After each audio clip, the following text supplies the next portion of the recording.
Welcome to the Hats and Bats podcast with Kevin and Matt.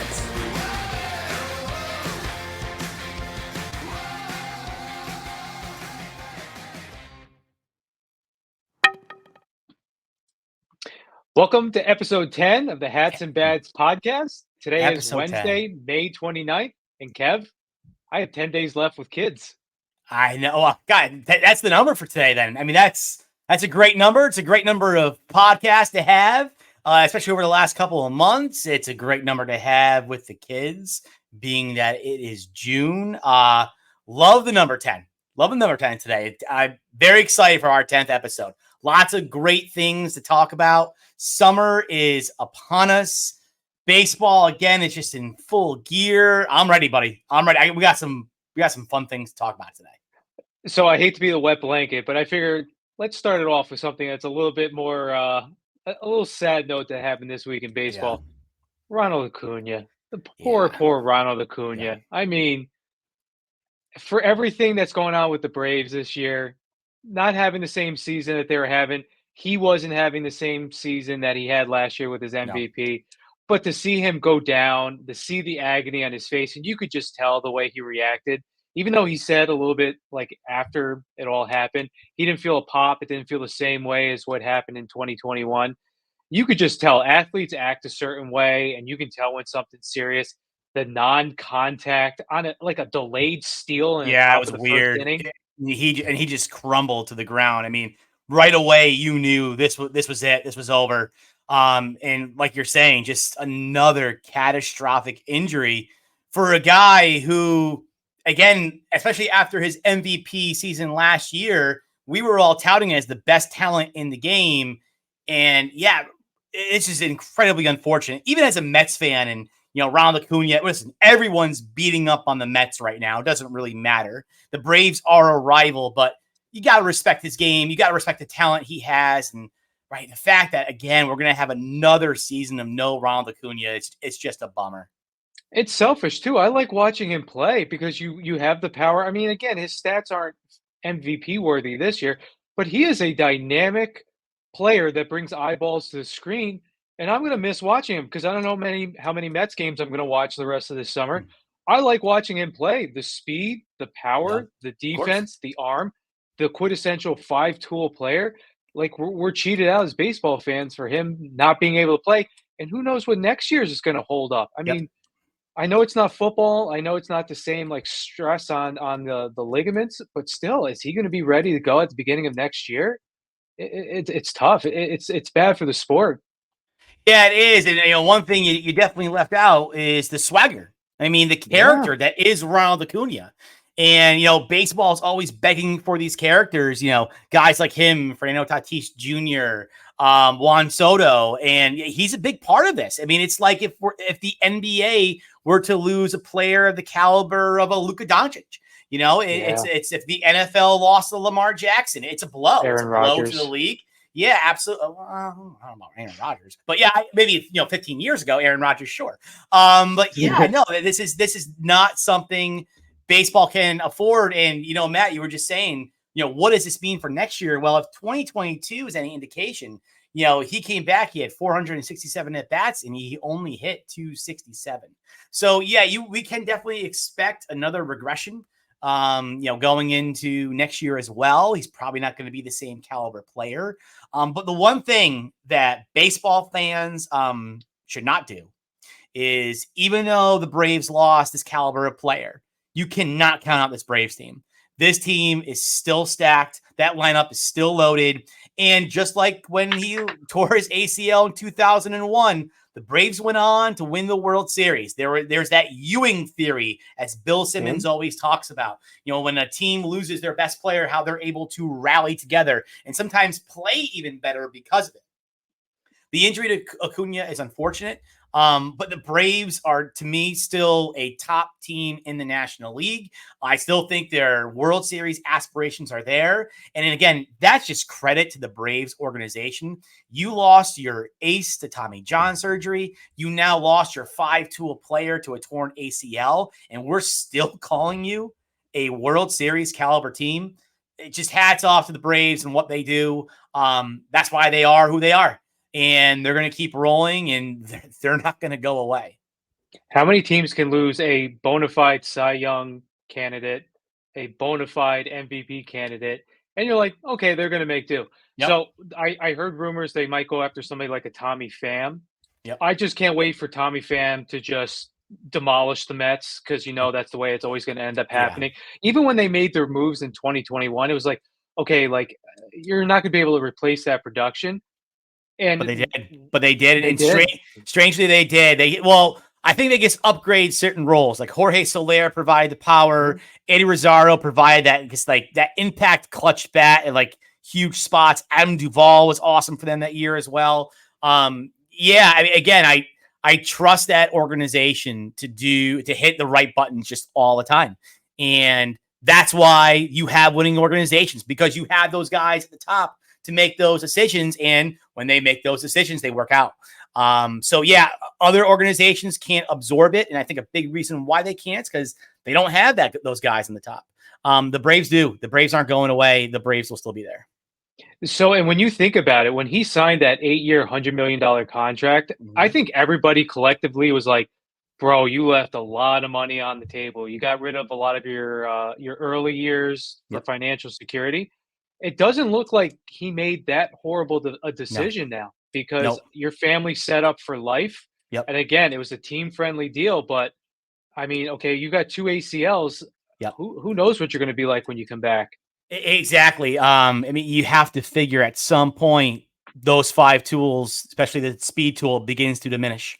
And then you just become, hopefully, just a really good power hitter. Because again, Acuna is not the greatest average hitter in the world. What makes him great is his flashes of speed, his flashes of power. He does go through ruts from time to time. He is not the most consistent hitter in the world. The hope is that he matures as a hitter in terms of understanding the strike zone to kind of provide more value to those other tools he should still have.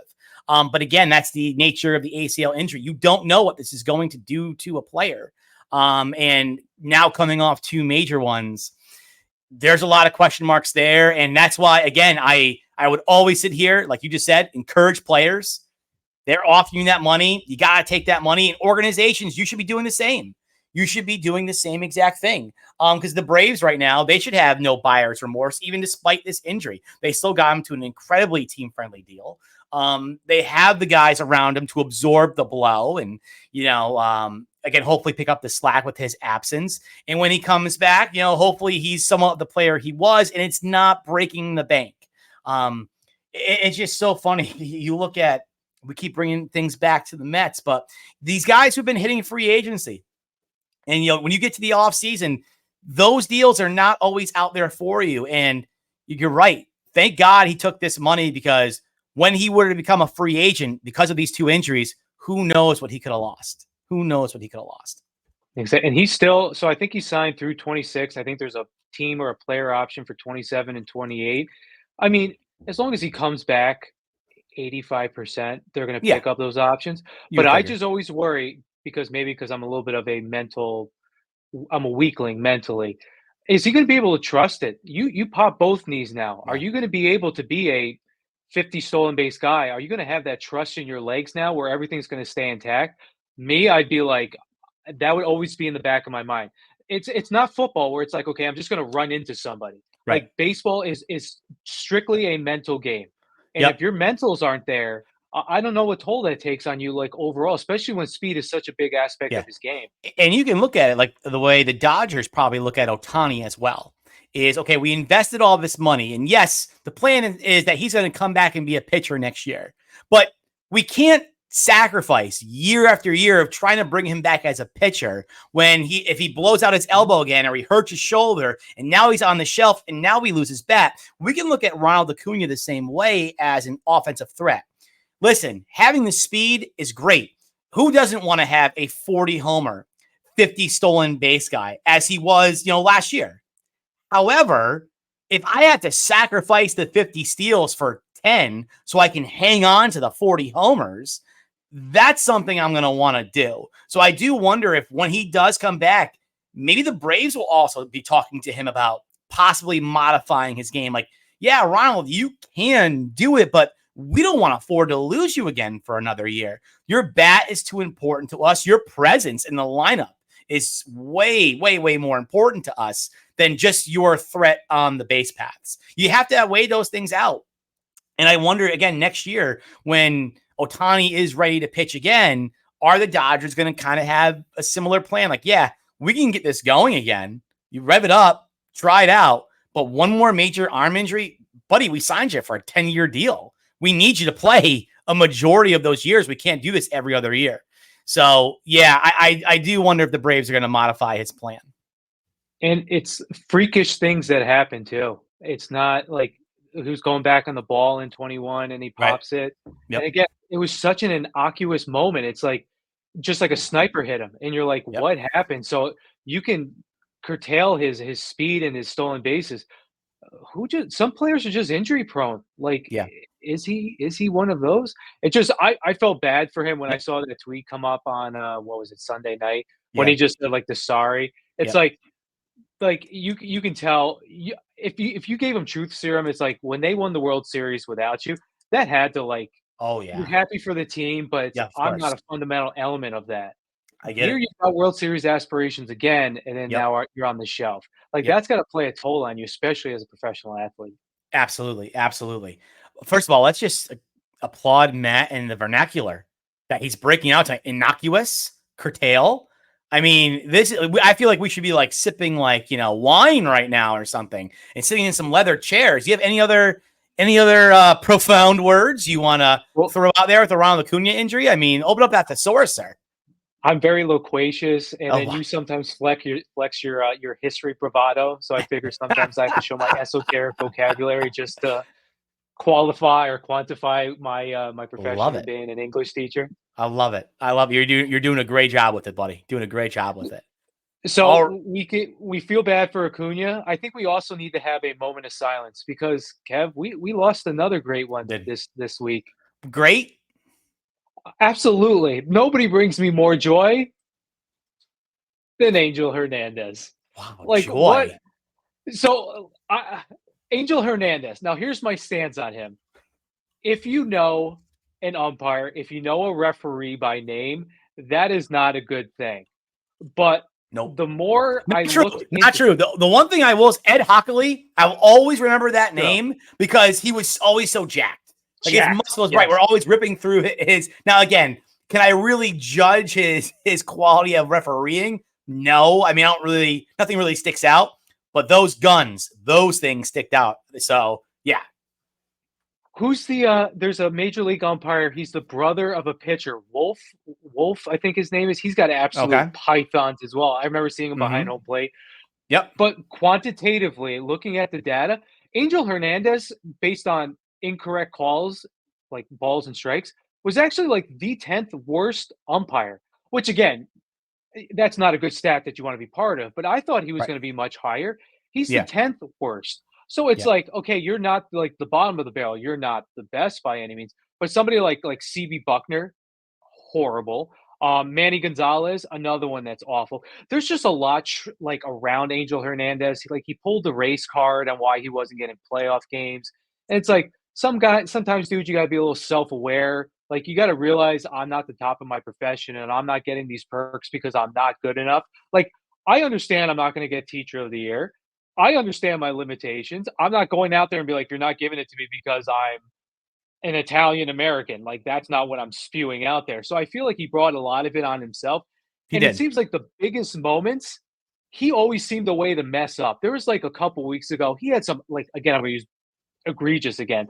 There was like a one at bat. I forgot what even game it was. It was like a total of like 18 inches. He had balls off the plate that he called strikes. It just always seemed like he was like the viral Twitter, TikTok, Instagram umpire that kind of got blown out of proportion. Again, I'm not vouching for him. He was bad, but he's not like the absolute worst that we've ever seen. Yep.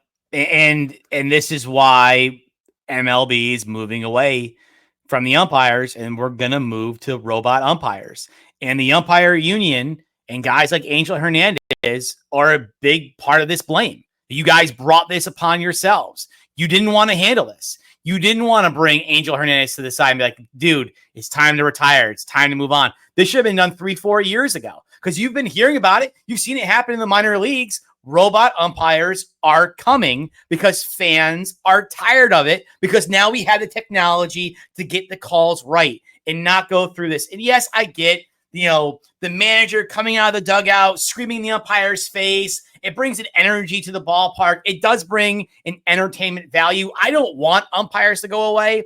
I do also enjoy those moments, but not at the cost of quality, at the quality of games. And there's been so many Angel Hernandez games and the other umpires you mentioned as well, where it completely changes the tone and it's completely unnecessary. And they stuck by Angel Hernandez because the umpires union is a very powerful union. There was no getting rid of them. I mean, I don't know how this all came about, like how they negotiated this, but good job on the part of Major League Baseball for making this happen, however you made this happen. But this issue, it ain't going away. It ain't going away. And like you said, there's other bad umpires in the game, and the robot umpires are coming, and they're all going to be out of work. Many of them are going to be out of work because of this. So that's always been my take on Angel Hernandez is you guys are cutting off your nose to spite your face. You're sticking up for your union. You're sticking up for this, for this guy, and this entire situation is going to drag you down. And this is not the end of it. Ken Rosenthal actually said he didn't have concrete facts on it, but what he thought happened after the whole situation that happened a couple weeks ago. He said Major League Baseball approached him. You're 63 years old. Like the automatic umpires are coming down the pike. Why don't you think about hanging it up? We're going to come up with a package for you, like a retirement package. Because again, like you said, the union is so strong. When I told my brother that Major League umpires can't be fired, he was like flabbergasted. Like, Yeah, how great of a job is that? You Yep. get in, you're set literally for life. Right. But it was just like, look, we're going to give you a financial package. You're just going to quietly go away into the good dark night. We're Right. not going to see you again. Enjoy retirement. Enjoy the Right. money. Enjoy the infamy. Enjoy people no longer booing you and hating your guts. Right. Go into the second part of your life. Go away. Honestly, I would not be surprised if like you saw him in like Cooperstown, like signing autographs for money. And I think people are going to. Yeah, I do. I could see like a demand for it. I could even see like maybe Fox Sports like reaches out and like there's a segment where like David Ortiz just goes off. I'm like, you were terrible. Like he's absolutely like losing his mind. Like whatever. Like he's like the umpire specialist on Fox broadcast or whatever. Like I could absolutely see all that happening, and it still can. I guess wishes happened before the season. Like why? Yeah. Why now? Like why do it in the middle of the season? Because I don't want to talk about Angel Hernandez. I know you have a trivia question here, related to this, but still, like this is not good for baseball. Like I'm glad he's gone. I just wish they had done it earlier before the season started. Yep. Again, the umpires should never be the show. The umpires should never be a main. Angel Hernandez should never be trending on Twitter. And so it happened a lot. So what's this trivia question here? So I saw this. I'm going to tell you right from the rip. I have no idea, but I do have a country music baseball connection I can make for you. But you do your trivia question first. Okay, so I actually one of my favorite podcasts that I listen to every Monday, Wednesday, and Friday, Pardon My Take, they actually interviewed this umpire. And he actually was like quite a character. So I was like, okay, Angel Hernandez retiring. I want to somehow tie this in. So for the trivia question, because of Angel Hernandez's retirement from Major League Baseball, which former Major League Baseball umpire who umpired more games than anyone else ever, 5,460 games, has released not one, but 2 country albums. And you would know him by his name. He retired a couple years ago. He was a big guy. It was Joe West? It was Cowboy Joe West. Yeah, okay. I didn't realize he recorded 2 country albums. He is quite the character, and he was he was like an entertaining listen. Like, yes, again, he's got kind of like that main character syndrome where he feels like the world revolves around him, but like he was entertaining, and you could see why. Like he fit that position perfectly, where you got to have kind of like this God sense to you, where it's like I don't do any wrong, and he's like, yeah, you'll admit that you make mistakes, but I got more right than I got wrong, and he was just like he was a character, and I was like. The fact that he now has like a website, you can buy like Western hats, like cowboy hats from him. I just always thought that was very funny to see Joe West with his like jiggling chin fat singing a country album. I don't know how many records it sold. If it's over 100, God bless him. But I always Yeah. thought that was a nice little interesting fact about Cowboy Joe West. You want another little interesting fact? Mets are down 9-4 now. We're 9-3 now. 9-3. Should I bet them live to come back? Probably not. Not if you like money. I would not bet that, but I'm just throwing it out there. Ottavino gave up 4, and Lopez gave up another 2. It's incredible. Diaz went on the IL today. Yeah, I saw that as well. Yeah. All right. I wonder if he doesn't come back. Let's get to it. No more Mets talk. No more Mets talk. There's no reason to talk about them anymore. They make me angry. I'll go with the Blue Jays City Connect real quick. Yeah. So these are not official yet. They're coming out officially tomorrow. Yep. But they've got to be. They've got the inside the neck panel verbiage that they have. They look like legit. So you got the Toronto skyline. You've got the blue and the red, which are their traditional colors. I don't know if that's really like a black base for the jersey or like a navy blue. To me, it looks like a Marshall's knockoff. If I was to see this on the sales rack at Marshall's, I'd be like, okay, this is something that somebody got off of like DH Gate or something that's like, do you remember back in the day where you had like the champion basketball jerseys and like some of them were like clearly manufactured incorrectly? Oh yeah. That's I once got an Orlando Brown like jersey for like $5 at Champion. I was like pumped. You could find some great finds at Champion Outlet. I had Dennis Rodman black reversible Bulls jersey that had Rodman 90. What was it, 91? Yeah. Was he 91 or 91? 99. I think he was 91. 91 on both sides. Yeah. So it wasn't like Bulls across the chest. It was just Rodman 91. On the back was Rodman 91. I rocked that like every day in like I love it. Loved it. I love it. But I don't love these. And I'm to the point now, and I've said this before, I like the hat. The hat's fine. Like I might actually get the hat because I do like, there's just something about the maple leaf. I just think it's just the symmetry of it. I just love that. Yep. But I'm done. I've said this before, and I hate to say this because you know how much I hate them. The team that ends up looking the best throughout this whole City Connect debacle are the New York Yankees, where they're like, yep, we're not partaking in your like juvenile minor league fiasco. And they look like they're the Yankees, and everybody else looks like a minor league team. Yeah, again, I don't know if we have to go that far to say the Yankees are the winners in this. Like, I have no problem with people trying. I like effort. That's what this is. Again, I just don't like the execution of a lot of these jerseys. I actually don't mind the Toronto look. I actually like the jersey. I think it's black with the skyline. It's in blue. Like, it's their colors. It works. It's fine. And the hat is fine too. Like, it's just fine. People are going to buy it. That's good for the game. That's good for the Blue Jays. But yeah, some of these other ones that are just atrocious, you're right. Like, I'm done with it. Like, you know what I mean? Like, we don't need to, break it down in terms of, the artistic look of it anymore. Cause it's right. It's become so repetitive, I feel like. And every team's literally falling for the same trap. Keep it simple, keep it clean, keep your colors. And that's why I kind of respect the Toronto thing right now, because it seems like they try to kind of stay on that line as opposed to what other teams have been doing with it, just failed miserably. The Yankees are winning enough this year. Let's not give them another win. Okay. You're not going to be able to see Toronto from far away. That's just going to completely blend into the skyline. They're probably going to say this is something like a mirroring effect from what Great Lake is near Toronto. Is it Erie? I don't know. Yeah, maybe. Yeah. Whatever. We'll go with that. It won't be the first time I'm wrong. But again, I don't care about it. I look back to see like what was the initial plan with the City Connects, and I'm quoting this. So the City Connect is supposed to celebrate each team's city's unique culture, history, and spirit that connects the community to the team.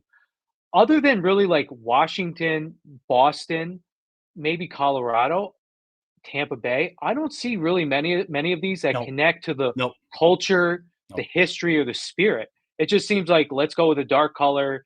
Let's change things up. Let's throw something together. Let's write STL on our hat. Let's write Detroit on our hat and move on with it. I think it's just such an ambitious endeavor to try and connect it to the city's history and the city's culture, because there is lots of cultures in all these cities.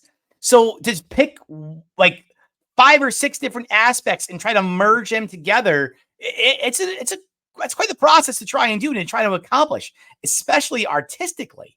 And again, I think you're right. I think that's just where they failed to execute these. Again, the more simpler ones, I think, are the ones that have worked. Okay, where we're just looking at this one aspect. Where you talk about Washington, I think that's a perfect example. The cherry blossoms. It's simple. That's it. It's part of it. When you think of Washington, you think of this. So we're putting this now on the hat. It works. And the teams with the Colorado Rockies, with the Rocky Mountains in the background, simple. It works. You look at the Mets one and what they were trying to accomplish with like the purple and the subway token and the UV part of the hat that looked like the marble or the concrete or whatever it was they were going for. It's like, guys, it's too much. It's just, you took all these great things and you just kind of mix them together in like this souffle of just awfulness. Yeah, that's why I'm ready to just move on. I don't want them to stop. I don't want MLB to stop being creative. Keep going for it. You missed. It's okay. It happens. Keep being creative, but hopefully they just learn from this experience in order to make it better. And with being an English teacher, I always dig deep into every possible thing as part of the job. But I'll never forget when I was going through grad school, one of my teachers said, sometimes you can't overanalyze what's written. And then they quoted Freud was saying, sometimes a cigar is just a cigar. Mm-hmm. With these jerseys, we shouldn't have to interpret things. Yes. We shouldn't have to be like, okay, let's dig deep into the paneling of it and what does that represent. I'm an English guy. I don't even care for that. I want something that looks aesthetically pleasing. And that just, to me, it's like, this is a complete money grab. You tried what the NBA was doing. It didn't work. I'd rather go back to the white and grays. I've gotten to that point now. Yep. I'm with you, buddy. I'm with you. Yeah. All righty. Let's go to the next one. So I have been, there we go. Around a second. There we go. I have been thinking about this for quite some time. Baseball, do me a favor, go back one more slide. Baseball needs to evolve.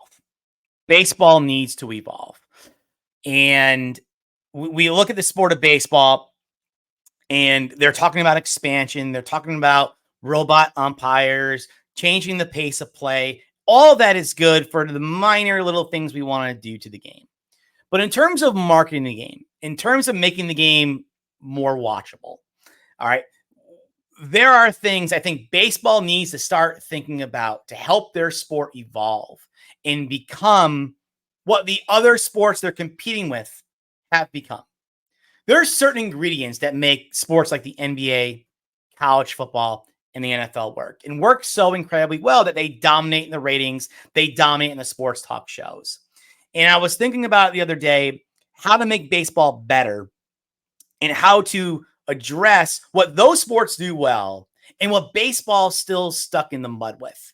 Now, no one, and I will go to bat against anyone, I'll go toe to toe with this. No one appreciates and loves the history of the game of baseball more than I do. Okay. I agree. You want to talk about stories of the dead ball era and guys like Ty Cobb and Eddie Seacott and Nap Lajoie, or, you want to talk about Negro League greats like Josh Gibson. And, we're going to say that for our next episode when with the records now merging and now these guys getting the proper recognition that they deserve. You want to Can I stop you right there? Sure. Can I stop you right there? Sure. You talk about me throwing around fancy language. The names that you just name dropped there, that's just the same as me saying egregious and loquacious and all that. You're telling me, Matt Goebel, you're telling me right now you've never heard of the name of Turkey Stearns? They always had the weirdest nicknames. What's Bingo DeMoss, Crystal Ball Toriente, Cool Papa Bell. You're telling me you haven't heard of those guys? Wasn't he a wrestler for the WCW? No, that's Coco Beware. I think you're thinking of him. All right. I think of Big Papa Pump.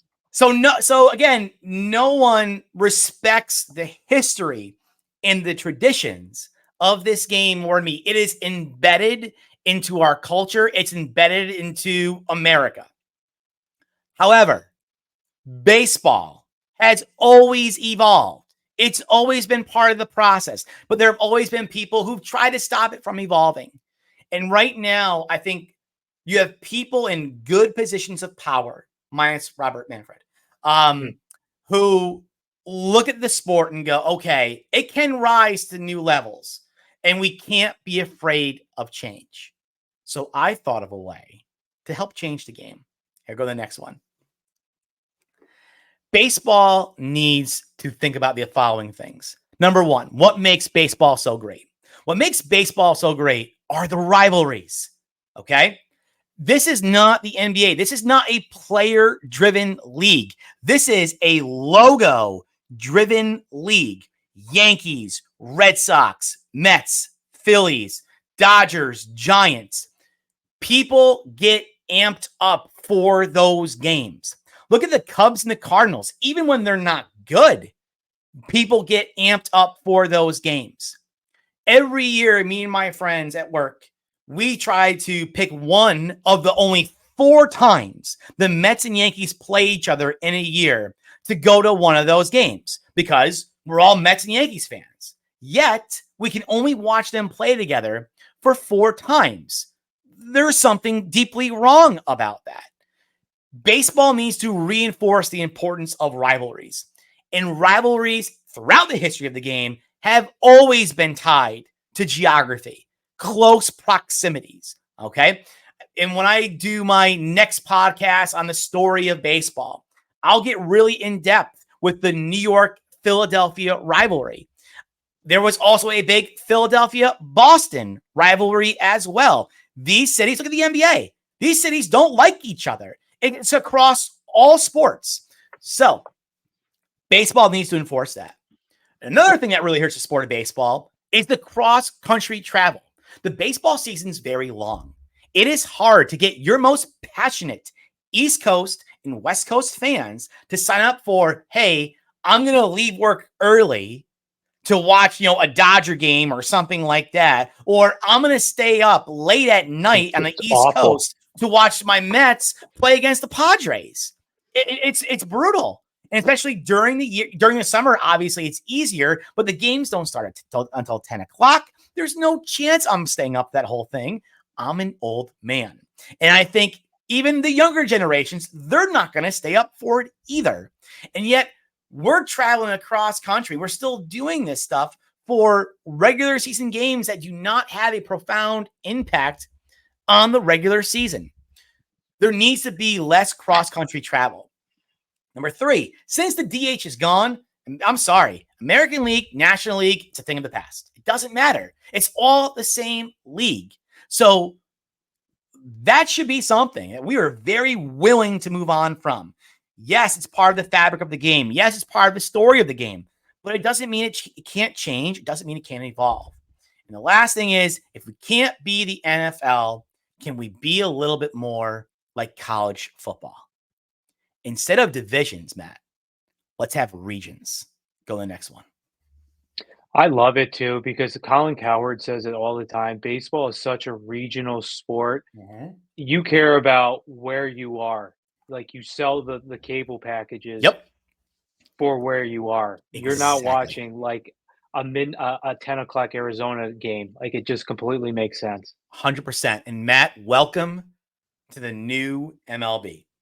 Now, in order for this to work, baseball needs to expand. So this would take probably a good, I'm guessing 10-ish years or so to really take effect. But you know what? It's 2024. How cool would it be by 2034 if this actually became a thing? And then we can say, hey, we were the first ones to say it. All right. But this is my grand vision. Instead of having divisions, you have these regions: the Northeast, the South, the Midwest, and the West.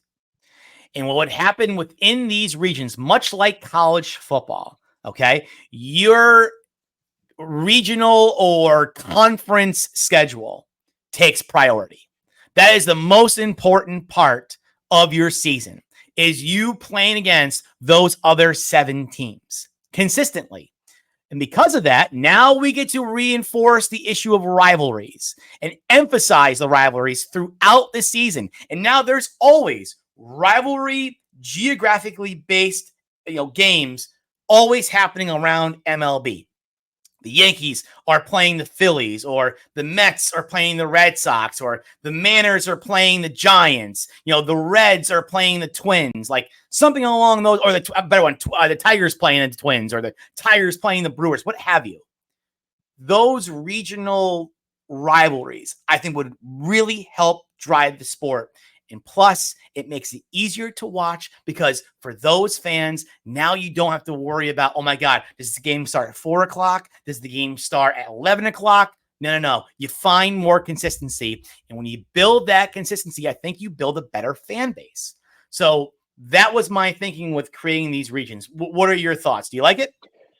I love it from somebody who's in the Northeast. So when I first saw that you were putting this together, I think this is absolutely the direction that baseball is going to go because I feel like it has to. Mm-hmm. I always think about like if I was a professional athlete and I could choose my destination where I want to play, would I want to play for a team like Seattle who's completely isolated, where I'm going to travel more than any other person in Right. Major League Baseball to play all these games, where rest, recovery, Yep. lifting weights, all of this is so vital. I'm going to be spending a lot of time. Again, you're flying first class, but you're still going through airports. You're doing all this. Would I want to do that?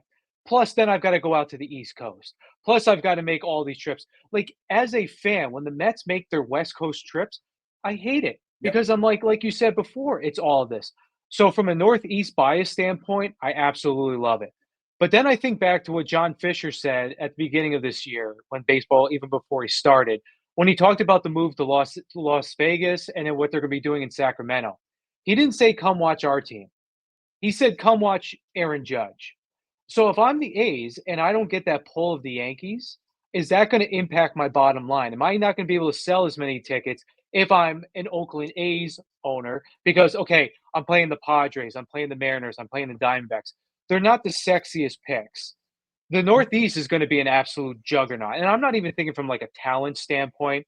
I'm just thinking like, okay, but baseball is so different because like Cincinnati fans are very like passionate about Very, their team. very. The Brewers fans, with the booing that they did for Craig Counsell, I mean, that's your manager coming back, somebody who played for you. I mean, he got like voraciously booed. Like I can see it working for baseball. I Mhm. just think some divisions are going to be very sexy, and Yep. other divisions are going to be like, okay, the Indians and the Twins are playing, but it's like the Central now. Like, do I really care on a Tuesday night? Yep. Typically, no. But I think overall, it does add to the sex appeal. And again, like, following the people I've been following on Instagram and Twitter, these people who specialize in interacting with these fan bases and going out there, Matt, I think MLB fan bases are the most underrated fan bases in all professional sports because I know the narrative is baseball is boring, the younger generations don't care, but you're right. We have so many of these stories, these mid-market teams. Look at the Oakland Athletics. People would come out to the ballpark not to see Aaron Judge, but to see a good athletics team. If you're competitive, the people end up coming.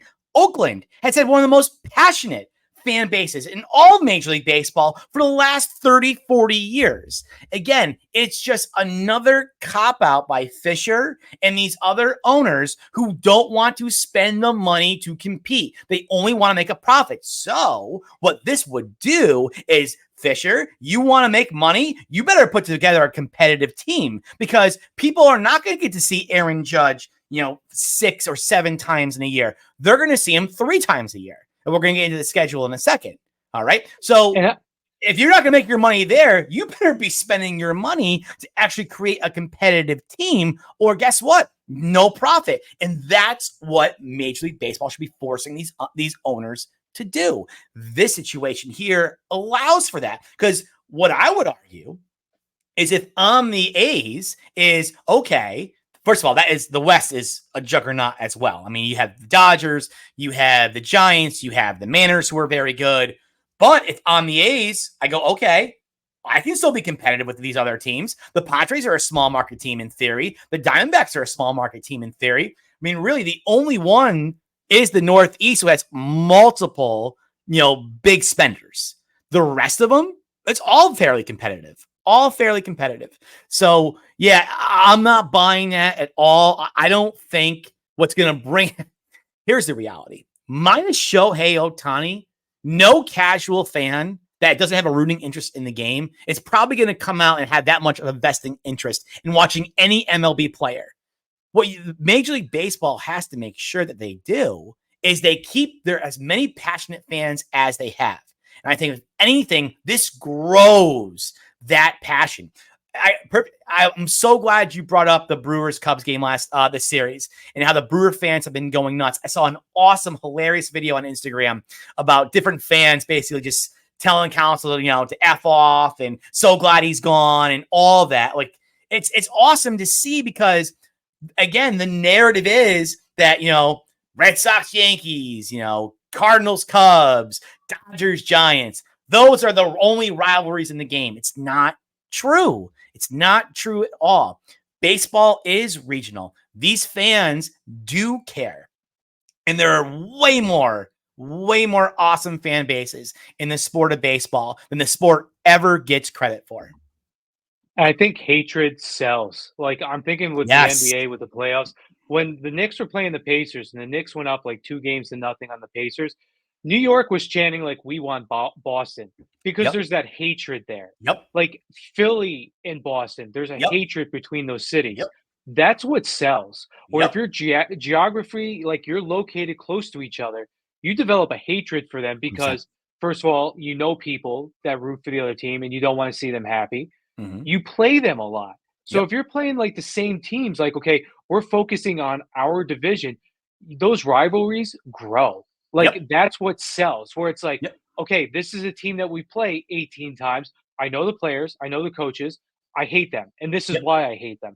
That sells as much as I love my team. And sometimes for me as a sports fan, that hate is actually a bigger drawing force than my actual rooting interest. Absolutely. That's why I think this works. But let's talk about the schedule. So the way the schedule would work is you would play your division opponent or your regional opponent 3 times.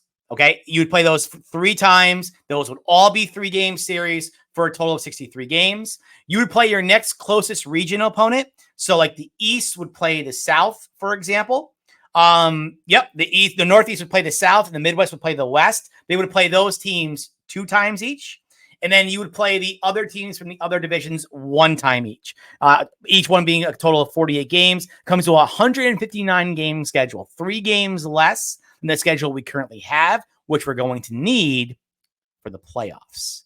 And see, I like that too, because with like a lot of the things when interleague play was first introduced, it was the only time you really got to see the American League teams other than really like the All-Star game. So if I'm still playing like my main foes, I'm still playing everybody, but not to the extent. And it's more equal, where it's not, okay, like our division, our rival is the Yankees. But if you're like the Nationals and the Orioles were really bad during like previous years, they get a cupcake. Well, we got to take on the Yankees. I like the equality between everything. Absolutely. So now let's talk playoffs. Now for the new playoff format, the next thing I think baseball needs to embrace, and they have been embracing it with the expansion of the playoffs, is especially if you want the younger kids being interested. College football has expanded their playoff.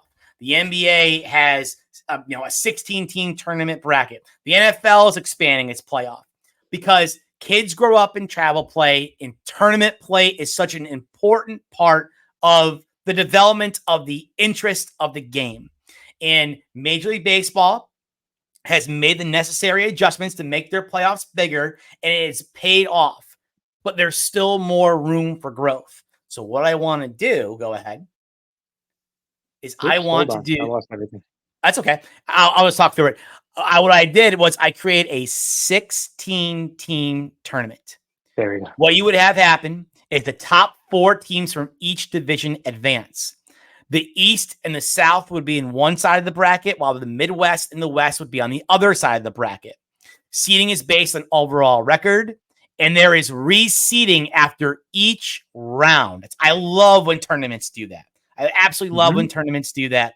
Again, it really does reward, the first team, the number 1 seed in the tournament, I should say. I always like when it's reseeded. The first round, I would like it if the teams get the. I like it if teams get to pick who they play. Yeah, I've heard about that idea too. It's cool. It would be very, very cool. Talk about, reinforcing a Bulletin board. rivalry. Could you imagine? Oh my God, it would be awesome. So I am not opposed to that at all, Matt. If you want to do that, the first round, all games would be played at the higher seats ballpark. It would just be a best of 3 series. Happens in the one weekend. That's it. Second round would be best of 5, and the final rounds would be a best of 7. And if you want to know what it would look like, well, go ahead. If baseball had this and it ended today, this would be our playoffs. These would be the matchups. And again, I see absolutely incredible matchups on both sides of this bracket. Again, you're reinforcing the rivalries. You got a little Boston, Baltimore there. You have on the other side, I love the Cleveland, Chicago. What an awesome matchup that would be for the first round. You have your Dodgers and Padres. It's compelling. It's compelling stuff. And for that first weekend, what an amazing, entertaining, product you have. Do or die games, best of 3 series, winner advances. You have the reseeding. I think it would be absolutely epic. I think I absolutely love it. What do you think? Can I be a contrarian? And this is not personal belief, but I can just see when college football expanded, you heard the chirping. With football expanding, you heard the chirping. Even with baseball adding the third wild card, you heard the chirping. Yep. If you expand the playoffs, do you feel like it waters down the regular season? It does, but for Major League Baseball, to me, that doesn't matter because the regular season is not what brings the eyes on it anyways. You know what I'm saying? Like, the Major League Baseball regular season is such a long season. You're not watching it as intensely as you were with college football. I think if anything for baseball, it has the inverse effect. It actually makes your regular season more compelling because all you got to do is get in your top 4. You have to be in the top half of your region. So like those 4, 5, the bottom 4, 5, 6 teams could be really battling it out going into that last month of the season. And that is very compelling. That's something you're going to want to watch. And I think you've seen that more and more with baseball already expanding its playoffs. It's like come August, there are no real more dog days of summer because you could be 4 or 5 games below 500, but you're 6 games out of the wild card. Technically, you're still in it. I mean, look at the Arizona Diamondbacks last year. So I think for the sport of baseball, expanding the playoffs actually adds to the flavor and to the intensity of the regular season. Look at the year, for example, what was this? We're going back, 2 years ago now, when the Mets got off to their terrific run. And then they had that terrible August, and the Braves came out of nowhere once again to catch them. I think, that's a big part of this too. So, yeah, I think it actually adds to making the regular season product that much better. And I feel like baseball is different. Whenever you have a season, if it's 162, 159, whatever the arbitrary number is, baseball is not going to have the same value on the regular season as something that has a 17-game regular season. It's physically impossible. Right. Like basketball seasons as well. Like you've got an 82-game season. It's physically impossible to have every game have the same type of hoopla 100%. and engagement that football has. 100%. You look at soccer when they play like 38 games, but they don't have a playoff. So every game is important. But baseball's in a different spot where it's like, okay, it's May 30th, 8:00 at night. I just want to put on a game. Just like even for like relaxing. Like that's baseball's appeal. So you can still appeal to our generation, the older generation, where you still putting emphasis on the regular season. You still have your hollowed numbers. You still have all these statistics that are staying the same. Yep. But only thing that you're trying to do is just get a ticket to the dance. If I can cash my ticket in to get to the dance, I've got a shot. So it makes the dog days of August, like you said, like, okay, it comes to the end of July. I'm going to go out and get somebody in a trade instead of selling off because I can be a 16 seed, get in, and then who knows what happens. I could be the Diamondbacks. Who knows what happens. To me, that makes baseball more exciting. And baseball didn't have that. I mean, again, as depressed as we are about the Mets, again, they could have a magical 2-week run. And all of a sudden, they're 3-4 games out of the wild card. And now we're glued in August trying to get that last wild card spot. You know, again, dreamers can dream, but I'm just using that as an example. You know, I mean, that's the beauty of the expanded playoffs. And I think that's what all the major sports have figured out. The more compelling, impactful games you have on, the more eyeballs you're going to have on it. You don't want half of your league to be uninterested in the sport with 2 months of the regular season left to go. This is a way to ensure it. I agree. And I think you get to October, I can't imagine where you're going to have how many games a day.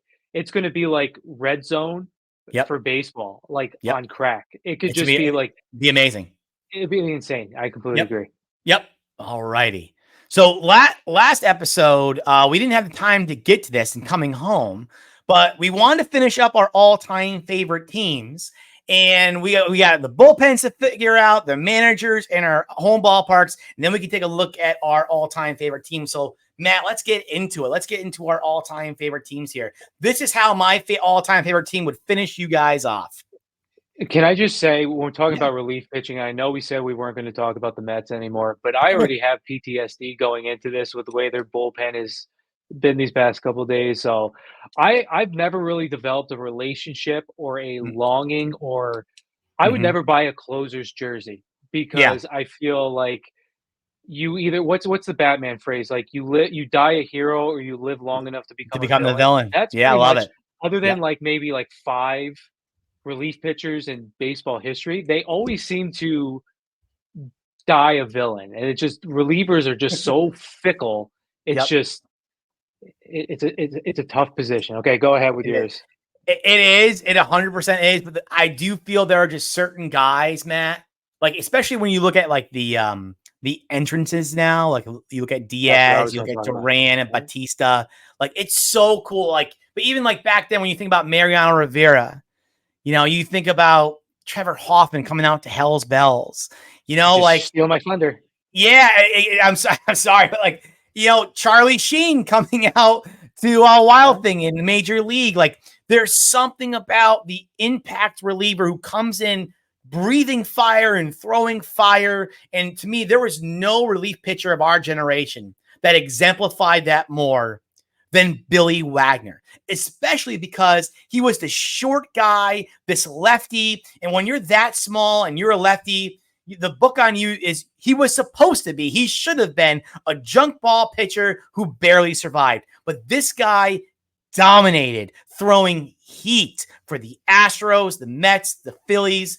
This Billy Wagner, when he entered the game, it was over. It was over. And yes, he did not have those big signature moments in the playoffs like a Mariano Rivera would have, but he also did not have these huge cataclysmic moments like other all-time closers did, like guys like Brad Lidge, one of the first ones comes to my name, or Aroldis Chapman. As great as Chapman has been, he's been more encased in his failures than his successes.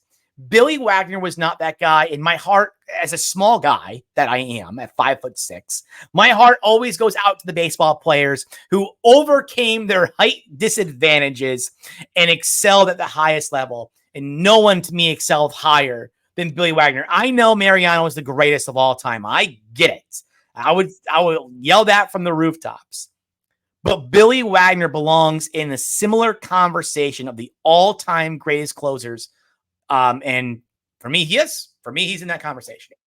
And his story to me is just as impactful as his fastball. The fact that he was right-handed, broke his arm, and decided I'm going to start throwing left-handed. And then he's throwing 98 with like one of the most devastating sliders. Of, like, of all oh my time. God, filthy. It was just a complete story. And when he came to the Mets, like he wasn't like peak Billy Wagner, but like the guy still threw cheddar. And I was like always shocked because, like you said, shorter in stature. He's my height. He's 5'10". And I was like, he never appeared to be 5'10" on the mound. No. But it was the length of his stride was so like ridiculous. And just the way he would contort his arm, like you can even see in the picture that you included. It was like, you talk about like that inverted W. I don't know how his arm possibly bent back the way that it did for him to get that whip with that stride. I don't remember him having entire body. Any major arm injuries either. Yeah. throughout his entire Other than career. breaking his arm when he was a kid. That's it, right? But I'm saying as a pitcher, yeah, no, I don't think he had Tommy John or rotator cuff or any of that stuff. So just pure country hardball. Yes, sir. Yes, sir. Who do you got? So when you were talking about like the entrances, I always thought can't go Benitez. I can't go with somebody like Diaz even now. Yep. For me, the OG, if you like, okay, take away like Eckersley, like the modern day OG for me would be Trevor Hoffman. Yeah. Because there was the WWE aspect of him Yes. that you touched upon before, Yep. with the entrance of Hell's Bells. Now, not the biggest AC/DC fan. I don't really even care for Hell's Bells, I love but me some that AC/DC. tolling of the bell at the beginning was like Yep. I remember Padres. What was Padres Stadium before they moved to where they were? What's the name of it? Oh my God! Give me a second. I just Oh my always God. remember like the palm trees in I'm the looking it up outfield. now. Like the Oh my God, yeah, Padres I were the know. most bland team, bland uniform. Like they had Caminiti, but really other than Tony that, like Gwynn. Ashby and Tony Gwynn, but they weren't ever a sexy team. And for me, like Trevor Hoffman always stood out because he wasn't somebody that threw 98 after his Jack arm Murphy. issues. Jack Murphy Jack Stadium. Murphy, There we that's go. right. Yep. Yep. It was his Bugs Bunny changeup to me, where it's like, Oh, you know, yeah. this guy's throwing like 92, and then he's going to hit you with the change. That's pretty Yep. much all he threw, Yep. but he still dominated Yep. with those two pitches. And like, I always revert back to me, like playing as a kid. My dad would always be like, change speeds. When you pitch, that was the most important thing, change speeds. Yep. And he was like the quintessential pitcher of, look, I'm not going to throw the ball past you. I'm going to mix my speeds. I'm going to hit my location. Even if you know my changeup is coming, you're not going to be able to hit it. And he was just like a breath of fresh air, Yep. where it was like, I'm not relying on mid 90s. I'm going to get you out with 92 and 82, and I'm going to play with the different speeds of my changeup. He was just completely iconic. Like the really first, he was before Mo with the whole Metallica entrance. Yeah. It just made the closer like this sexy position, where before it was like, okay, you're getting the last 3 outs of the game. I feel like he completely revolutionized the game just as much as somebody as Mo, Eckersley, Diaz, even today when he's healthy. Just a complete stud. Absolutely. Absolutely. For me, for my second guy, I had to go from the right-hand side. I picked from a stature standpoint, the exact opposite of Billy Wagner. I went with the big, tall, lengthy, power-throwing Lee Smith. Now, a few years ago, I went to the Hall of Fame induction where Lee Smith was inducted, but he was inducted with Edgar Martinez. He was inducted with Mariano Rivera. It was an amazing, Roy Halladay's wife. Roy Halladay was obviously inducted. She spoke on his behalf.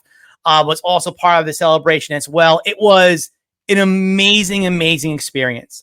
And everyone's waiting for the Mariano Rivera speech, and everyone's excited. The place was beyond the word packed.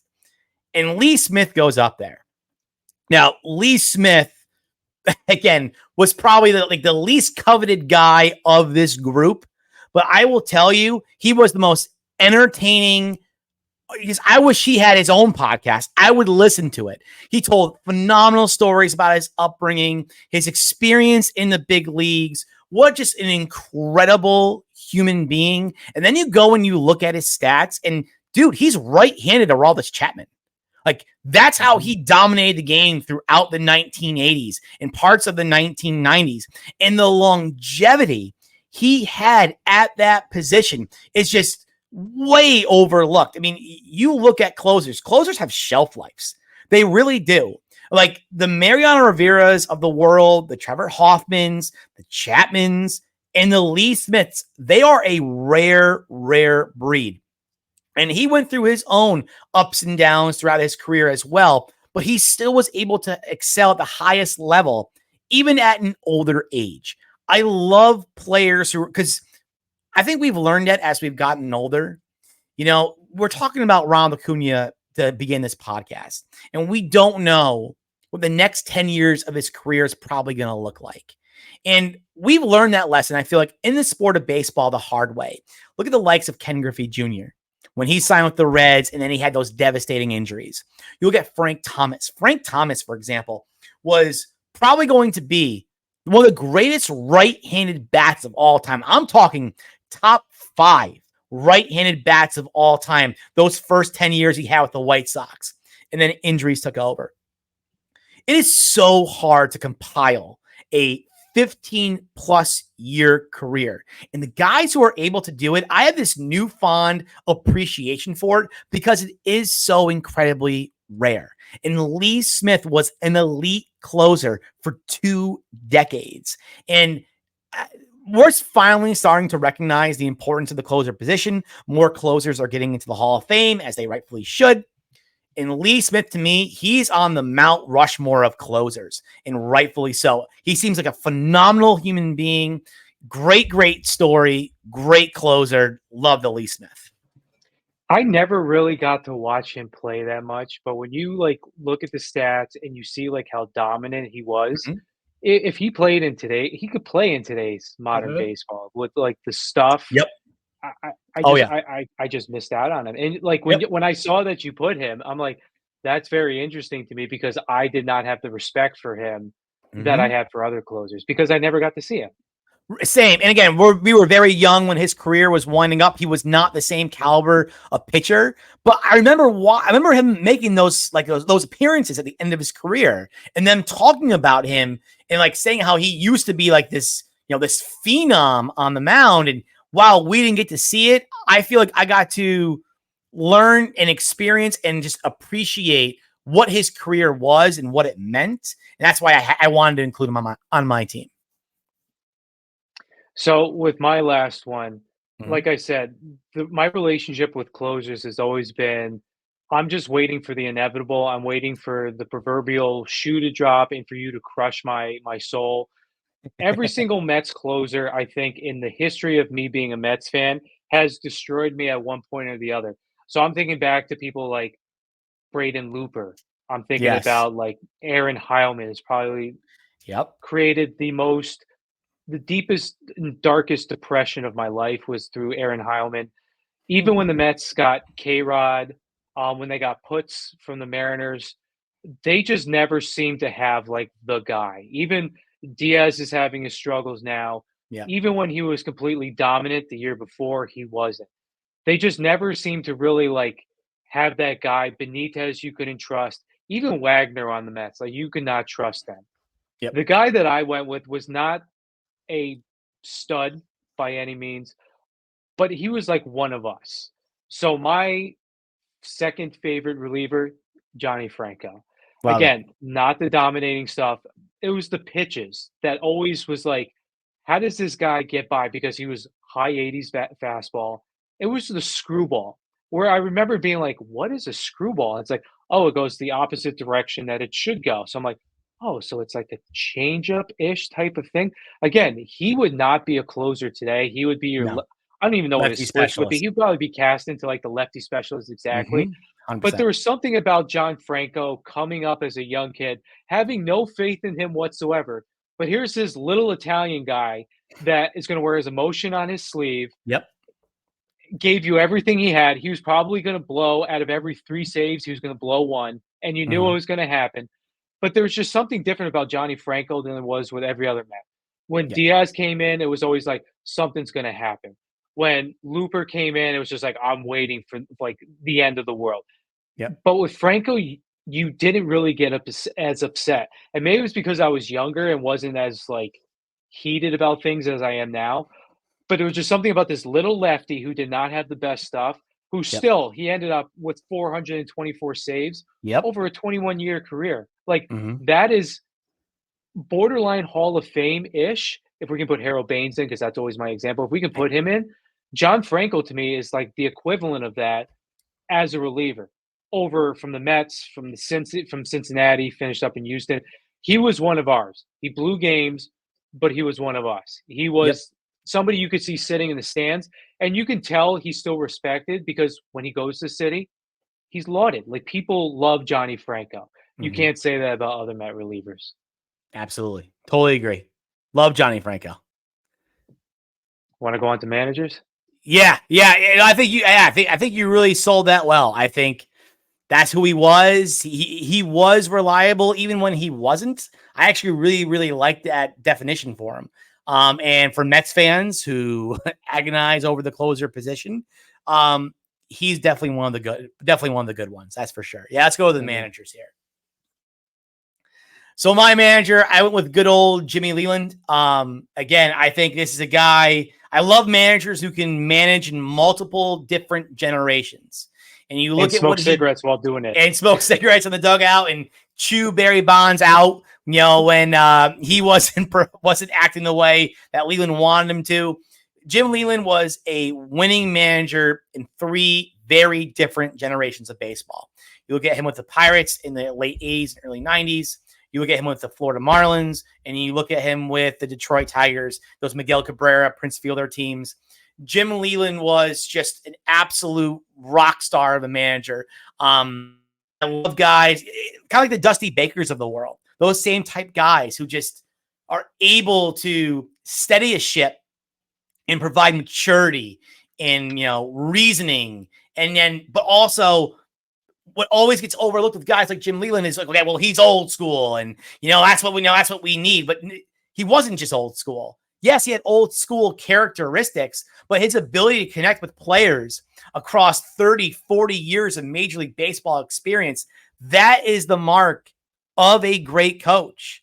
And especially since my coaching career, I feel like is all wrapped up and done, that's something I greatly appreciate, because it's not about, okay, I have my way and that's the only way and that's how we're going to win. That's bull. That's not what great coaches do. Great coaches know how to evolve. Great coaches know how to make connections with players from different backgrounds and upbringings and different generational characteristics. That's what great coaches are able to do. That's what Jim Leland was able to do. You read any book about Jim Leland or article or what have you, or you listen to any kind of interview, that's what all of his players are going to say, from the likes of Miguel Cabrera or Torrey Hunter to Bobby Bonilla and Barry Bonds. That's the mark of a great coach. And I feel like the kind of like how you're talking about closer, not really having a connection. And I see who your next guy is. I don't want to spoil it, but Bobby Cox was a big part of my childhood, being a Braves fan growing up. And I respect Bobby Cox. I loved him as a manager. But Bobby Cox did it with one team. Now I'm necessarily holding that against him. I mean, I kind of am. I respect the guys that can go to other places and also succeed there as well. I think it does. I think it kind of adds to their legacy. Joe Torre, for example, I know is a great, great, great manager, but he had his success with one organization. Jim Leland has had success with multiple organizations. That's why I love the fact that Dusty Baker finally it was really it was a toss-up between Dusty and Jim Leland. It really, really was. Maybe Dusty can be my bench coach or something. Because Dusty Baker getting that ring with the Astros shouldn't solidify for all these years, is he's a phenomenal Major League Baseball manager who can win anywhere he goes. And when we inevitably fire our manager, these are the guys I want to find. The guys who, no matter where they go, they have a pedigree. They know how to win. That's what I love about Jim Leland. Aren't you kind of describing Buck Showalter? Yes, but Leland has actually had like postseason success. And if Buck had won a World Series, then yes, I would be talking about him the same way I'm talking about Dusty Baker right now. On my other podcast, Dad's Playbook, Dubs was saying the same thing, that he felt the Mets should not have given up on Showalter, but they should have kept him. What did the Mets really gain by letting him go? I think he did bring a maturity to the organization, into the clubhouse, that I think they're sorely missing right now. I can't disagree with him. I do miss Buck, and I know Buck had his shortcomings. What manager doesn't? I mean, my God, my brother is a huge Red Sox fan, and there's plenty of times he's ragging on Cora. Look at the Yankees, how much they hate Aaron Boone. Well, guess what? The Yankees win pretty much all the time, whether Boone's the manager or not. So I think you're always going to have that, but I like managers who can manage. Buck's one of those guys. Leland was one of those guys. And the thing is, too, getting into, I don't have much to say with Bobby Cox. There's a reason why major league managers are called managers Yes. rather than coaches. Football Yes. coaches, Yes. basketball coaches. Yes. Baseball, you manage the team. You To me, the set a clubhouse, tone. exactly, is Yes. just as important as what you do on the field, especially in Yep. today's day and age where everything's coming from upstairs. Yep. And same thing with you growing up, because we only had TBS. I initially was a Braves fan until I was like 5 or 6 years old. It Mhm. was Bobby Cox, and I love the fact that you always think about the ejections, and he had 162 ejections. So he misses an entire year just based solely on ejections. Right. But to me, what that shows is I'm going to stand up for my players. If I feel like there's an injustice, I'm going to stand up and I'm going to have their back. And as a player, I would love that. If I Yep. have an issue with an umpire, my manager is coming out and he's going to chew the umpire out, knowing he's going to get tossed because I'm valuable and he's got my back. That's what I want. What, like, we think about us now as being professionals. What's the main thing like you want in a principal? You want somebody that's going to back you up. If Right. times get tough, if things get hot, he has your back. 100%. Like, that's what you want in a manager as well. Mhm. Where if the situation, you're not going to rat me out to the media. You can talk fire and brimstone if we're one on one in the clubhouse. I have Yep. no issue with that. Yep. But you have my back and you're going to say the right things to the media and everything else. And that's what Bobby Cox was. Yep. Bobby Cox was like the old married couple with Leo Mazzoni. I remember him rocking in the dugout. It's like Oh pitching coach. yeah. It was Oh like yeah. that was like the foundation of like my childhood, where it was like you saw Bobby Cox, you knew he was going to be chirping, but again, he was like that good grandfather type of figure. Got the results, only the one World Series title, but again, I don't think you can mention the story of baseball without mentioning Bobby Cox. He was a character that was bigger than just a manager. He was a part of the game that progressed the game further. And for me, it's like managers don't always stick out. He was one that absolutely stuck out. He was the very first one that came to my mind when I thought of managers. I love Bobby Cox.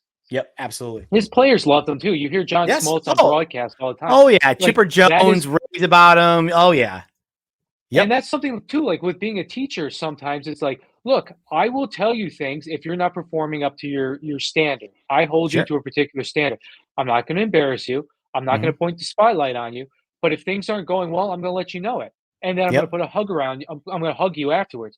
Like that's the type of manager Bobby Cox was. And you can see why his players would love playing for him. Yep. Absolutely. I All think my righty. team wins. There is a way. There is a way we can find out who would win this series. Now, I'm obviously, not we'd have playing to. that game anymore. What game? The show.